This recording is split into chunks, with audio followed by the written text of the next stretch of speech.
আজকে আমাদের পরিবেশবিদ্যা পেডাগজির তৃতীয় ক্লাস। আজকের বিষয়বস্তু হলো পরিবেশবিদ্যা, পরিবেশ শিক্ষা এবং পরিবেশের শিক্ষার নীতি। এই ক্লাসটা কিন্তু আমাদের ডাব্লিউবি টেট, সি টেট এবং স্টেটের জন্য কিন্তু প্রয়োজনীয় একটা ক্লাস। তাহলে চলো শুরু করি। দেখো বলেছে প্রথমে যে পরিবেশবিদ্যা। পরিবেশবিদ্যা কী? তো মানুষের সংস্কৃতি, চতুর্পাশ্বের জৈব অজৈব বস্তুর সঙ্গে পারস্পরিক সম্পর্ক জানা, ধারণা মূল্যবোধের গঠন, দক্ষতার বিকাশ, মনোভাবের গঠনের প্রক্রিয়াকে পরিবেশবিদ্যা বলে। তাহলে পরিবেশবিদ্যা তো আমরা জানি পরিবেশবিদ্যা কী। তো মানুষের সংস্কৃতি যেটা আছে বা চতুর্পাশে যে জীব বা জড় বস্তু আছে তাদের মধ্যে যে মিথস্ক্রিয়া, সেটাই হচ্ছে আমাদের পরিবেশবিদ্যা। এবার তাহলে পরিবেশ শিক্ষাটা কী? দেখো পরিবেশ শিক্ষা কী, এই পরিবেশবিদ্যা কীভাবে শেখানো হয় সেই শিক্ষাটা হচ্ছে পরিবেশ শিক্ষা। যেমন বলেছে দেখো, পরিবেশ শিক্ষা হলো শিক্ষার্থীকে পরিবেশের বিভিন্ন উপাদান সম্পর্কে সাম্য জ্ঞান দান করা এবং পরিবেশের সংরক্ষণ ও উন্নয়নে তাকে উৎসাহিত করা। মানে কীভাবে তাকে উন্নয়নে উৎসাহিত করা যাবে, তাকে কীভাবে জ্ঞান দেওয়া যাবে যে পরিবেশটা কীভাবে রক্ষা করা যায় বা পরিবেশের সম্বন্ধে কীভাবে ধারণা দেওয়া যাবে, সেটা হচ্ছে পরিবেশ শিক্ষা। তারপর দেখো একটা পয়েন্ট আছে, দেখো বলেছে 1980 সালে তিওয়ারি কমিটি রিপোর্ট গ্রহণের সময় থেকে ভারতে পরিবেশবিদগণ পরিবেশ শিক্ষার প্রয়োজনীয়তা অনুভব করেন। মানে 1980 সালে তিওয়ারি কমিশন, তাহলে এটা মনে রাখতে হবে আমাদেরকে যে 1980 সালে তিওয়ারি কমিশনে প্রথম হচ্ছে পরিবেশ শিক্ষা যেটা সেটা হচ্ছে অন্তর্ভুক্ত করা হয়। তাহলে এই কমিটির প্রতিবেদন অনুযায়ী পরিবেশ শিক্ষা হলো একটি বিশেষ দিক যা আলোচনা করে একক বা সমষ্টি একক বা সামাজিক গোষ্ঠীর সৃজনশীল চিন্তাধারা, বোধ, দৃষ্টিভঙ্গি, দক্ষতা, সক্ষমতা, সচেতনতা, পরিবেশ ও পরিবেশ রক্ষার সাপেক্ষে যে পরিবেশ শিক্ষাটাকে আমাদেরকে শিশুদের মধ্যে প্রেরণ করতে হবে, সেটা হচ্ছে আমাদের তিওয়ারি কমিটি রিপোর্ট বলছে। তাহলে তিওয়ারি কমিটি তাহলে কী হয়েছিল? তিওয়ারি কমিটির মাধ্যমে 1980 সালে তিওয়ারি কমিটির মাধ্যমে পরিবেশ শিক্ষাটা আমাদের ভারতের শিক্ষা ব্যবস্থা অন্তর্ভুক্ত করা হয়েছিল। এবার দেখো পরিবেশ শিক্ষার উদ্দেশ্য কী। দেখো প্রথমে বলেছে সচেতনতা, মানে কিভাবে আমরা পরিবেশ শিক্ষার মাধ্যমে আমাদের শিশুদেরকে বা যারা শিক্ষার্থী তাদেরকে সচেতন করব যে কী কী করা উচিত, কী করা উচিত না, কীভাবে কী দূষণ হচ্ছে, আমাদের কীভাবে পরিবেশে সব কিছু ব্যবহার করা উচিত, কোনো কিছু অপচয় না করা, দূষণ না করা, এগুলো সব সচেতনতা সৃষ্টি করা হচ্ছে পরিবেশ শিক্ষার একটা উদ্দেশ্য। দ্বিতীয় কি শিক্ষা, পরিবেশের ব্যাপারে শিক্ষাদান। তো পরিবেশের ব্যাপারে আমাদেরকে শিক্ষাদান করতে হবে, এটা একটা উদ্দেশ্য। এবার কি দৃষ্টিভঙ্গি। এবার দৃষ্টিভঙ্গিটা কি, যে মনে করো সমাজের তো বিভিন্ন মানুষের বিভিন্ন দৃষ্টিভঙ্গি আছে। দেখো অনেকে শিক্ষিত হয়েও এখনও যে পুজোর ফুল আছে তা প্লাস্টিকে বেঁধে নদীতে ফেলে দেয়। যদি ডাইরেক্টও যদি আমরা ফুলটা নদীতে ফেলতাম তাও অতটা ক্ষতি হতো না, কিন্তু যখনই প্লাস্টিকে বেঁধে কেউ ফেলে তাহলে কি ওটা হচ্ছে দূষণের একটা আওতায় পড়ে যাচ্ছে। প্লাস্টিক যেহেতু মাটিতে মিশে না, জলে আটকে যায়, জলে নদীর প্রবাহকে কি বাধা দেয়, তাহলে প্লাস্টিক একটা খারাপ জিনিস।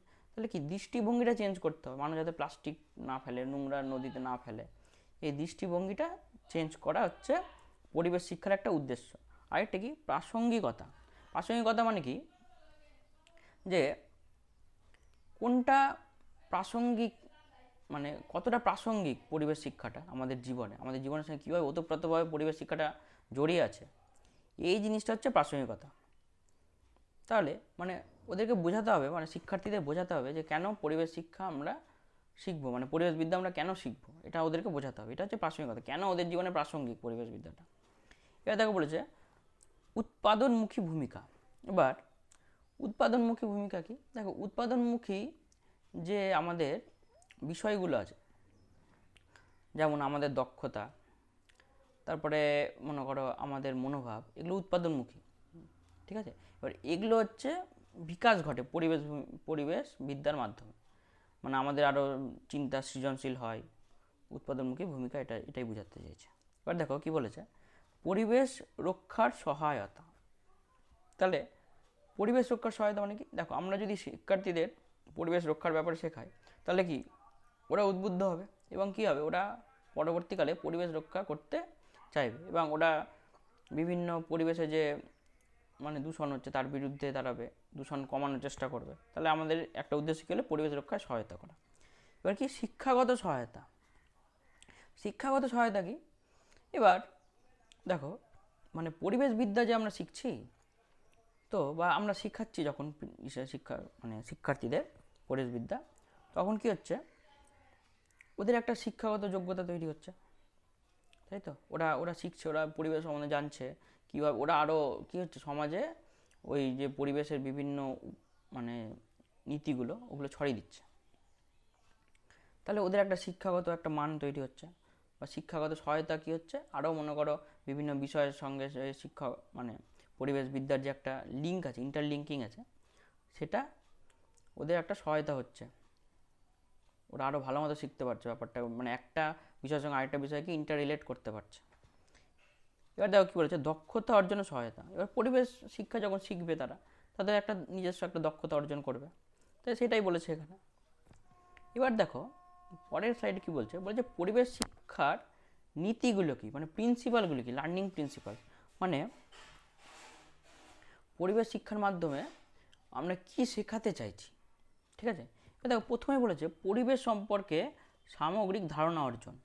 তাহলে পরিবেশ সম্পর্কে সামগ্রিক ধারণা অর্জন মানে পরিবেশটা কী, জড়বস্তু, তারপরে জৈব বস্তু, তারপর সাংস্কৃতিক পরিবেশ, সামাজিক পরিবেশ, অর্থনৈতিক পরিবেশ, এগুলো সব কিছু নিয়েই তো পরিবেশ মানে বিদ্যার সৃষ্টি হয়েছে। তো এটা মানে সামগ্রিক ধারণা অর্জন যাতে আমরা শিক্ষার্থীদের করাতে পারি, সেটা হচ্ছে পরিবেশ শিক্ষার নীতি, লার্নিং প্রিন্সিপাল। এবার বলছে শিক্ষা সর্বস্তরে পরিবেশ শিক্ষা, মানে সর্বস্তরে। দেখো ভারতে কিন্তু প্রাথমিক বিদ্যালয় থেকে একদম উচ্চ মাধ্যমিক পর্যন্ত পরিবেশ শিক্ষা দেওয়া হয়। এবার পরিবেশ শিক্ষা কিন্তু দু ধরনের হয়, একটা হচ্ছে ফর্মাল এডুকেশনের মাধ্যমে, একটা হচ্ছে ইনফর্মাল, তাই তো? ইনফর্মাল এডুকেশনের মাধ্যমে মানে একটা হচ্ছে ফর্মাল এডুকেশন মানে যেটা প্রথাগত যেটা শিক্ষা, আর ইনফর্মাল মানে যেটা মানে প্রথাগত না, অপ্রথাগত যেটা, মানে যেমন ধরো কোনো বিতর্ক সভা হচ্ছে বা কোনো ডিবেট, হ্যাঁ বিতর্ক সভা মানে ডিবেট হয়ে গেল, আর মনে করো কোনো এনসিসির কোনো একটা গাছ লাগানোর একটা প্রতিযোগিতা হচ্ছে, যে কে কটা গাছ লাগিয়ে যাবে, কোথায় কোথায় গাছ লাগানো, এরকম ধরনের যে মানে কর্মকাণ্ডগুলো এইভাবে দুভাবে করানো যায়, পরিবেশ শিক্ষা দেওয়া যায়। তাহলে এটাই এখানে বলতে সর্বস্তরে, মানে একবার প্রাক প্রাথমিক থেকে একদম উচ্চ শিক্ষায়, মানে দেখো আমাদের ইউনিভার্সিটিতেও কিন্তু পরিবেশ শিক্ষা শেখানো হয়, তো সেটা এখানে বলতে চেয়েছে, এইভাবে এই নীতিটা এখানে গ্রহণ করেছে। এবার বিভিন্ন বিষয় সম্পর্ক স্থাপন, মানে দেখো আমরা এর আগের ক্লাসে পড়েছিলাম যে পরিবেশ শিক্ষার সঙ্গে ইতিহাস, ভূগোল, ভৌতবিজ্ঞান, জীববিজ্ঞান প্রত্যেকটা বিষয়ের একটা লিঙ্ক আছে, মানে একটা পরিবেশবিদ্যায় সবটি বিষয়ে একটা মিথস্ক্রিয়া তৈরি হয়েছে, তাই তো? তাহলে এই বিভিন্ন বিষয় সম্পর্কে যদি সম্পর্ক স্থাপন হয়, তাহলে কি শিশুরা বা শিক্ষার্থীরা কি শিখতে আগ্রহ পাবে, মানে একই বিষয়ে মনে হবে যে একই জিনিস পড়ছি, আলাদা জিনিস পড়ছি না। তাহলে দেখো আরেকটা কি বলেছে, এবার দেখো সক্রিয় অংশগ্রহণ, মানে শিক্ষার্থীরা যারা সক্রিয়ভাবে অংশগ্রহণ করে বিভিন্ন ডিবেটে, তারপরে মনে করো বিভিন্ন আলোচনা সভায় যারা সক্রিয় অংশগ্রহণ করে, সেটা হচ্ছে পরিবেশ শিক্ষার নীতি। তারপরে কী বলেছে দেখো বর্তমান সমস্যার প্রতি মনোনিবেশ, মানে বর্তমানে কী কী সমস্যা আসছে, কী কী দূষণ হচ্ছে, কীভাবে কীভাবে দূষণ হচ্ছে, বা এখন যেমন দেখো যে পেট্রোলের গাড়ি কমছে, পেট্রোল ইথানল মিশছে, তাহলে এটা সম্পর্কে মানে যেটা বর্তমানের জিনিস, তো কেন ইথানল মিশানো হচ্ছে যাতে দূষণটা কম হয়, তাহলে এগুলো হচ্ছে ওদেরকে শেখাতে হবে। এটা হচ্ছে পরিবেশ শিক্ষার একটা নীতির মধ্যে পড়ে গেল। তারপরে স্লাইড দেখো কি বলেছে, পরীক্ষা নিরীক্ষার মাধ্যমে সমস্যার সমাধানের উপায় নির্ধারণ, মানে বিভিন্ন পরীক্ষা নিরীক্ষার মাধ্যমে মানে ওদেরকে শেখাতে হবে পরীক্ষা নিরীক্ষার মাধ্যমে কীভাবে ওরা সমস্যার সমাধান করতে পারে, বিভিন্ন যেমন দূষণ হচ্ছে তার জন্য আমরা ওরা কী কী স্টেপ নিতে পারে, তার তার একটা পরীক্ষা, মানে তার পরীক্ষা মানে কি তার সে ওই স্টেপগুলো যে নিচ্ছে ওটার একটা ডেমনস্ট্রেশন, এইভাবে ওদেরকে শেখাতে পারে।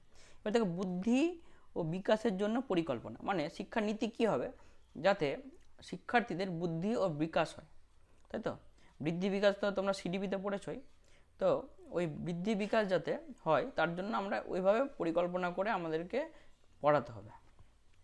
আর দেখো পরিবেশ সম্পর্কিত জটিলতার প্রতি গুরুত্ব দান, পরিবেশ সম্পর্কিত জটিলতা মানে পরিবেশের সঙ্গে কী কী সম্পর্কে, মানে কী কী জটিলতা আছে পরিবেশের মধ্যে, মানে কোন বিষয়গুলো, সে যে কোনো পরিবেশের ক্ষেত্রে হতে পারে, অর্থনৈতিক পরিবেশের ক্ষেত্রে, সামাজিক পরিবেশের ক্ষেত্রে হতে পারে, প্রাকৃতিক পরিবেশের ক্ষেত্রে হতে পারে। প্রাকৃতিক পরিবেশের যেমন জটিলতা কী, দূষণ, গাছ কেটে মানে বনচ্ছেদন যেটা হচ্ছে, এগুলো হচ্ছে জটিলতা।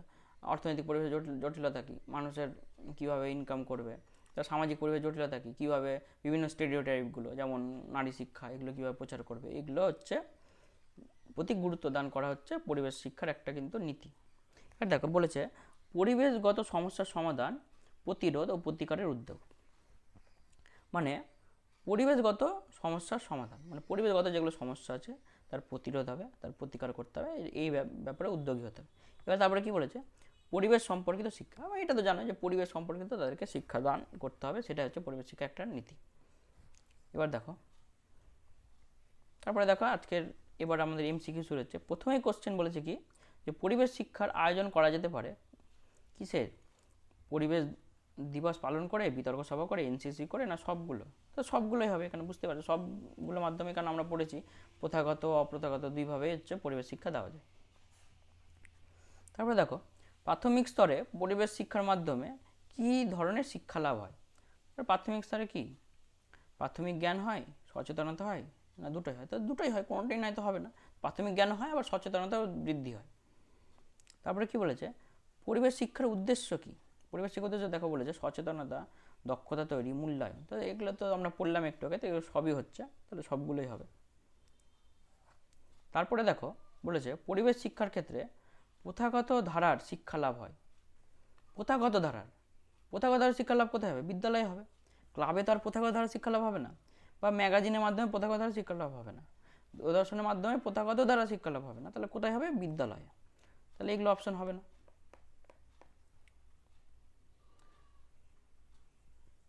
তারপরে বলেছে দেখো পরিবেশ শিক্ষার অপ্রথাগত মাধ্যম। দেখো কি কি বলেছে পরিবার, মানে পরিবারের মানুষের সঙ্গে আলোচনা, পরিবারের মানুষ তো শেখায় অনেক সময়, বড় দাদা দিদি যারা পড়াশোনা জানা আছে তারা শেখা বলে যে এটা করবি, এটা করবি না।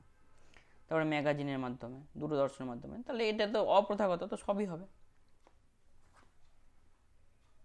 তারপর দেখো বলেছে কি পরিবেশ শিক্ষার প্রাথমিক লক্ষ্য হলো শিক্ষার্থীদের মধ্যে কি, প্রাথমিক লক্ষ্য কী হবে? শিক্ষার্থীদের মধ্যে সচেতনতা বাড়ানো, পরিবেশ সম্পর্কে সাধারণ জ্ঞান লাভ, বসবাসের পরিবেশ তৈরি, না সাধারণ বিষয় হিসাবে দেখা। দেখো প্রাথমিক লক্ষ্য কী হবে? পরিবেশ সম্পর্কে সাধারণ জ্ঞান লাভ, এটা প্রাথমিক লক্ষ্য। তার বাকিগুলো হচ্ছে প্রাথমিক না, প্রাথমিক কি পরিবেশ সম্পর্কে সাধারণ জ্ঞান লাভ। তারপরে বলেছে পরিবেশ শিক্ষার মূল্যায়নের ক্ষেত্রে কোন শর্তগুলি প্রাধান্য পায়? সামাজিক, নান্দনিক, অর্থনৈতিক, না সবগুলো? পরিবেশ শিক্ষার মূল্যায়ন, এটাতে তো সবটি হবে, সবগুলোই হবে এখানে। তারপরে বলেছে দেখো এটা হচ্ছে তোমাদের জন্য একটা হোমওয়ার্ক কোশ্চেন, এটা তোমরা কমেন্টে অ্যান্সার দাও যে বিশ্ব পরিবেশ দিবস কবে পালিত হয়? 5ই জুন, 5ই জুলাই, 5ই এপ্রিল, না 5ই ডিসেম্বর? এটা তোমরা কমেন্ট করতে দাও। তাহলে আজকের ক্লাস এইটুকুই। এরপরের আরও আমরা ইভিএসের ক্লাস করবো, তারপরে আমরা ম্যাথ, পেডাগজি তো ক্লাস করবো, এদিকে তো সিডিপি ক্লাস চলছে। তোমরা সঙ্গে থেকো আর আমাদের চ্যানেলটি সাবস্ক্রাইব করে নিও।